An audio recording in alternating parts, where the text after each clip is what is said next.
Hello दोस्तों, जय माता दी। दोस्तों, नवरात्रों में जो भक्त सुन लेता है यह कथा तो बिना आरती करे, बिना पूजा पाठ करे उसको सारा सुख मिलता है।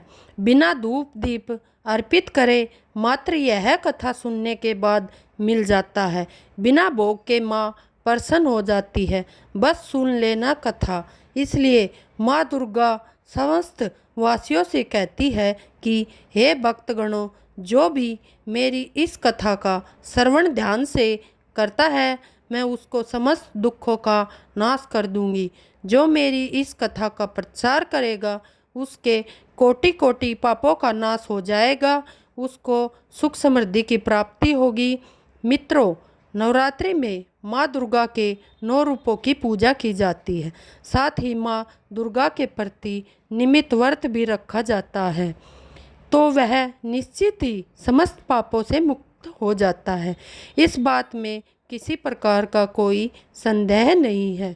मित्रों, भगवत पुराण में नवरात्रि से जुड़ी एक महान कथा का वर्णन मिलता है। जो इस कथा को केवल एक बार ध्यानपूर्वक सुनता है उसके कोटि कोटि पाप नष्ट हो जाते हैं। माता शेरावाली की कृपा से उस धन धान्य पुत्र समृद्धि इन सभी चीज़ों की प्राप्ति होती है। इसलिए एक बुद्धिमान मनुष्य को नवरात्रि के व्रत इस कथा को ध्यानपूर्वक अवश्य सुनना चाहिए।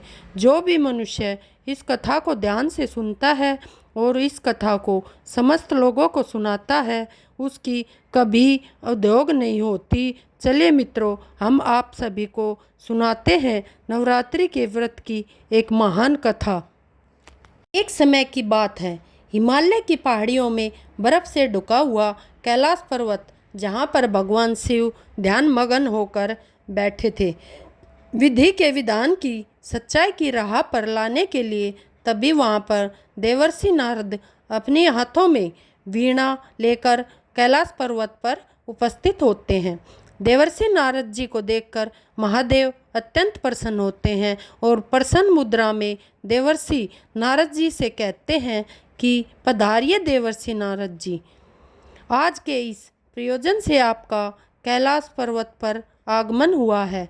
भगवान शिव की बात को सुनने के बाद देवर्षि महाराज कहते हैं, हे प्रभु, मैं आपके पास नवरात्रि के व्रत का महात्मा सुनने के उद्देश्य से आया हूँ। नवरात्रि का यह व्रत क्यों रखा जाता है? इस व्रत को करने से कौन सा फल प्राप्त होता है? इस व्रत की विधि क्या है तथा इस व्रत के नियम क्या है? कृपया आप इस विषय ज्ञान मुझे दीजिए।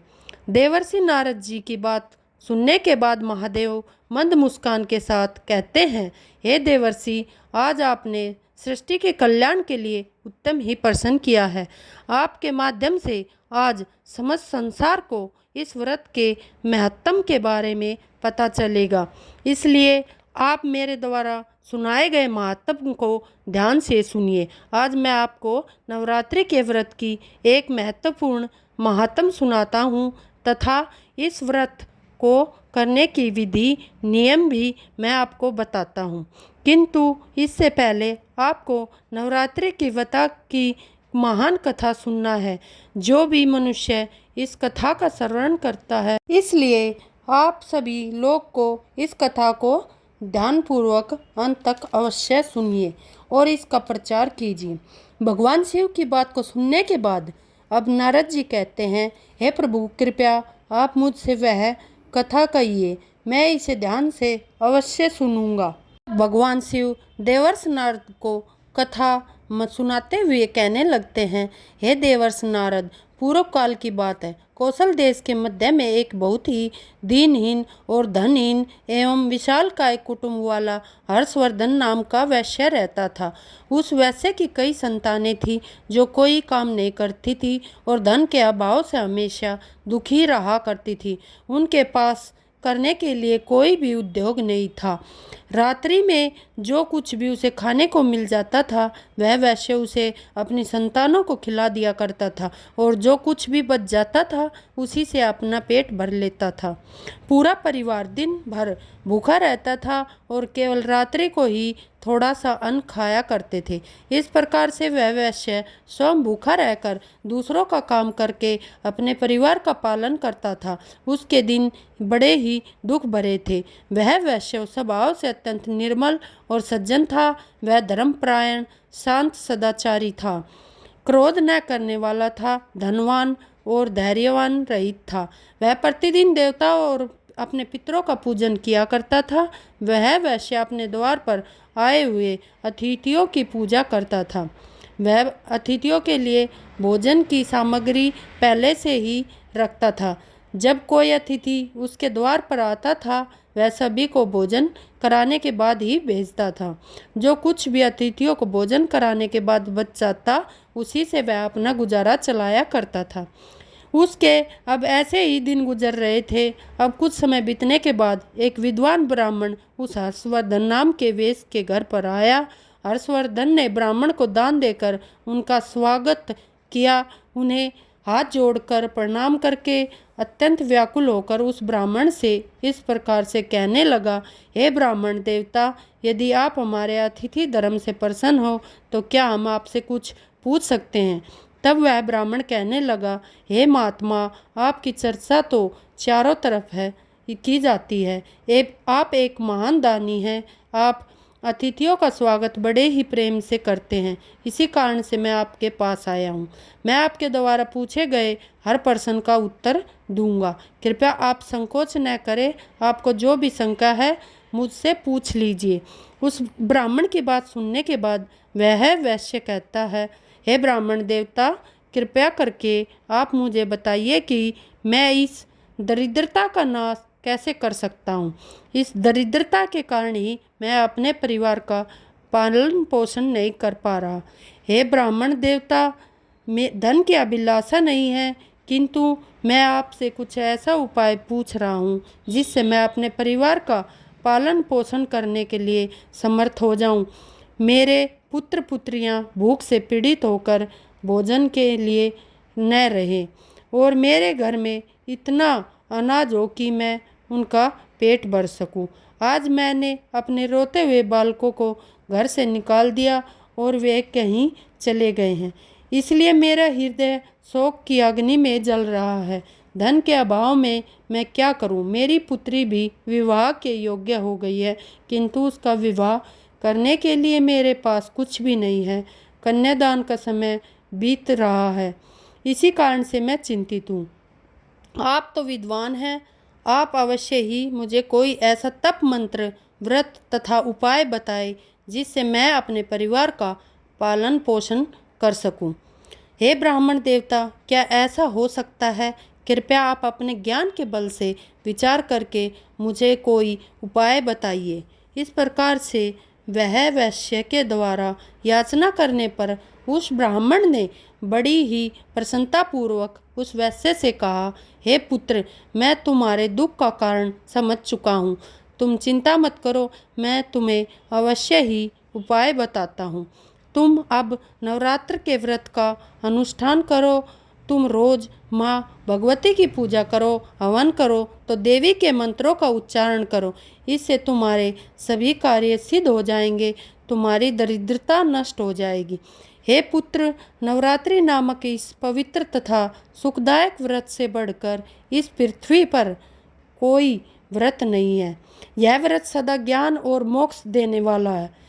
यह व्रत सुख तथा संतान की वृद्धि करने वाला है एवं शत्रुओं का पूर्ण रूप से विनाश करने वाला है।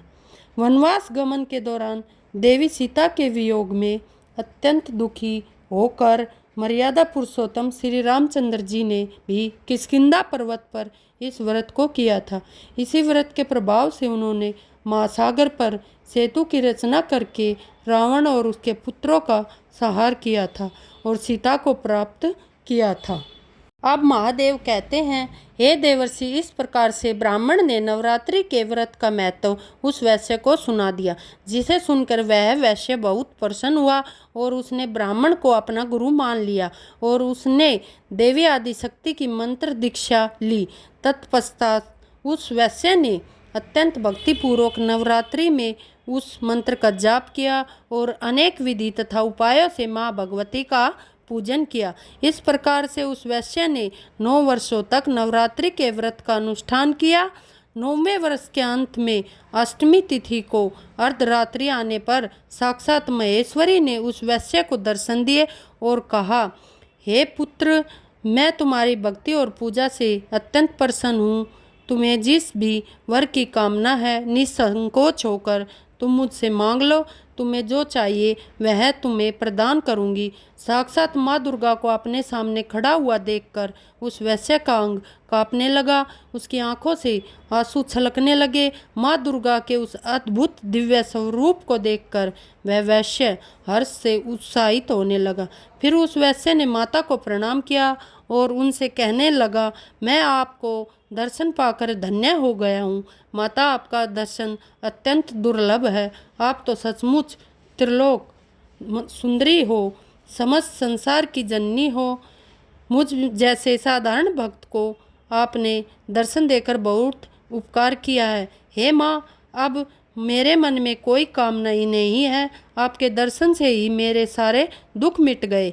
माँ, केवल मुझ पर इतनी कृपा कीजिए कि मेरे पुत्र पुत्रियों को पर्याप्त भोजन हो सके, जिनसे उन्हें नित्य भूखा न सोना पड़े, जिसके उनकी व्यवस्था पर मैं बहुत दुखी हो जाता हूँ। हर्षवर्धन की विनम्रता और उसकी निराशित स्थिति को देखकर माँ दुर्गा ने मधुर मुस्कान के साथ कहा, हे पुत्र, मैं तुम्हारी सच्ची भक्ति और तुम्हारे तप से प्रसन्न हूँ। तुम्हारी दरिद्रता का अब अंत होगा। तुम्हारा घर धन धान्य से भर जाएगा और तुम्हारे परिवार की सारी समस्याएं समाप्त हो जाएगी। तुम्हारे बच्चों को भी अच्छा भविष्य मिलेगा और तुम्हारी पुत्री का विवाह भी हो जाएगा। तुम्हारी सुख समृद्धि और से पूर्ण होगी। इतना कहकर देवी माँ अंतर्ध्यान हो गई। उसी क्षण हर्षवर्धन वैश्य का घर प्रकाश से भर गया और उसकी दरिद्रता समाप्त हो गई। देखते ही देखते उसके छोटे से घर की जगह एक विशाल महल खड़ा हो गया। उस महल में स्वर्ण मणियों और बहुमूल्य रत्नों का भंडार भर गया। उसकी सारी संतानें खुश हो गई और हर्षवर्धन के पास अब न केवल अपने परिवार के लिए अन्न था, बल्कि वह दूसरों की भी मदद कर सकता था। समय बीता और हर्षवर्धन वैश्य की पुत्री का विवाह धूमधाम से संपन्न हुआ।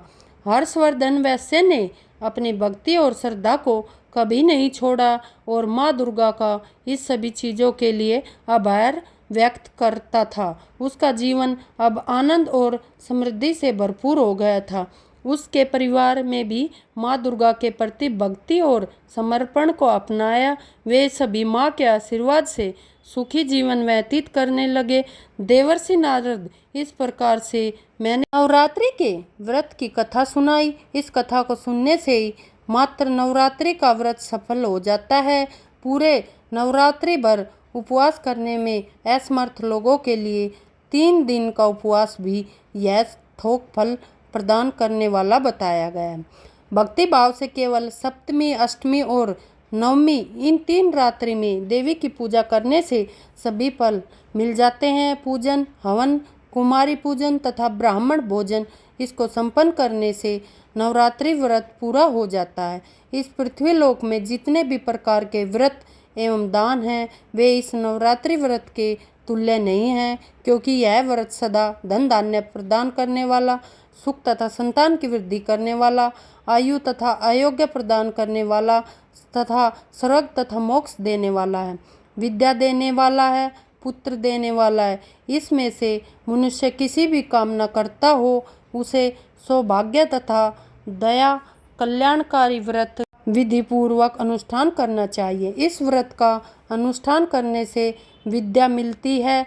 इससे अपने राज्य से वंचित राजा फिर से अपना राज्य प्राप्त कर लेता है।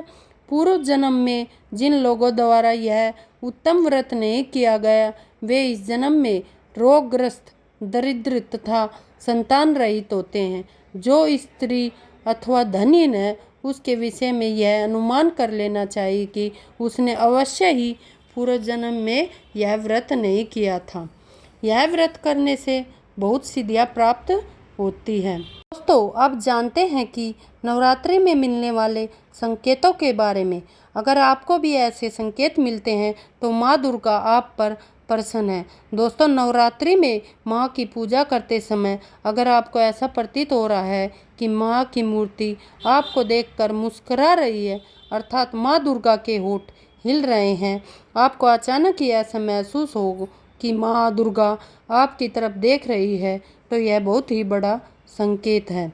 यदि आप माँ के चरणों में अपना माथा टेकते हो और अचानक कोई फूल आप पर गिर जाता है, तो यह संकेत है कि माँ आपकी भक्ति से अधिक प्रसन्न है। आपको कोई मनोकामना अवश्य पूरी होगी। दूसरा संकेत, दोस्तों, यदि नवरात्रि में आपके द्वार पर कोई कन्या लाल वस्त्र धारण करके पधार रही है और उस कन्या को देखकर आपका मन अत्यंत प्रसन्न हो जाता है, तो यह बहुत बड़ा शुभ संकेत है। आपको उस कन्या को कोई भेंट अवश्य देनी चाहिए। साक्षात माँ दुर्गा ही उस कन्या के रूप में आपके द्वार पर आती है। यदि नवरात्र में आपके सपने में कोई कन्या दिखाई देती है तो आपको देखकर बार बार मुस्कुरा रही है, तो आपको समझ लेना चाहिए कि माँ आपकी भक्ति से बहुत प्रसन्न है और आपके जीवन में बहुत बुरा समय समाप्त होने वाला है। तीसरा संकेत, यदि आपको सपने में माँ के पद चिन्ह दिखाई पड़ते हैं और अपने पद चिन्हों का पीछा कर रहे हैं, लेकिन आपको माँ दुर्गा कहीं पर भी दिखाई नहीं पड़ती है, तो आप सपने में माँ को खोजने के लिए इधर उधर भाग रहे हैं, तो यह भी एक शुभ संकेत है। अगर आपको भी ऐसा सपना आता है तो आपके दुखों का अंत होगा। घर में कोई बीमार है तो वह ठीक हो जाएगा। चौथा संकेत, दोस्तों, यदि आप माँ दुर्गा की आरती अथवा आराधना कर रहे हैं और आप माँ की भक्ति में पूर्ण रूप से डूब गए हैं और अचानक ही आपकी आंखों से आंसू आने लग जाए, तो आपके मन में एक विचित्र भाव प्रकट हो जाए जिससे आप समझ नहीं पा रहे, तो यह माँ का ही संकेत है। आपके हृदय में माता ने प्रवेश कर लिया है और वह अब आपकी कोई अच्छा अवश्य पूरी करेगी। पांचवा संकेत, यदि नवरात्रि में आपके पास माँ दुर्गा की प्रिय वस्तुएं बार बार आने लगती है, जैसे माँ का श्रृंगार का सामान, माता के लाल फूल, माता की लाल चुनरी चीज़ें आपके हाथ में बार बार आने लग जाए, तो इसे शुभ संकेत माना जाता है। दोस्तों, इस प्रकार से भगवान शिव जी ने नारद जी को नवरात्रि के व्रत का महत्व सुनाया। आपको यह कथा कैसी लगी कमेंट करके अवश्य बताएं। जानकारी अच्छी लगी तो चैनल को लाइक करें और सब्सक्राइब करें, और अगर माता रानी से आप प्यार करते हो तो एक लाइक ज़रूर बनता है, और कमेंट बॉक्स में जय माता दी ज़रूर लिखें। धन्यवाद दोस्तों।